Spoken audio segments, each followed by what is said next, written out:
there's a key area on the agenda for this academic year, Mr. Malava, strengthening literacy. The Education Minister, Dr. Dana Morris Dixon, said yesterday that literacy remains the top priority of the ministry. We want all our children to be confident readers at their grade level. It is for that reason we have timetabled reading in schools for grades 1 to 3 across the country.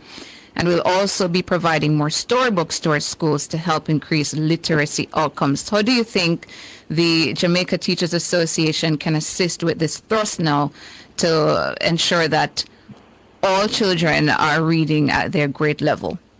One of the fundamental issues that are affecting many of our schools, believe it or not, have to do with resources. So hearing the minister speaking about those things, I welcome it. There must be, however, a concerted effort to treat with the issue of inequitable funding of schools, because at the end of the day, many of these literacy programs do require a certain initiative.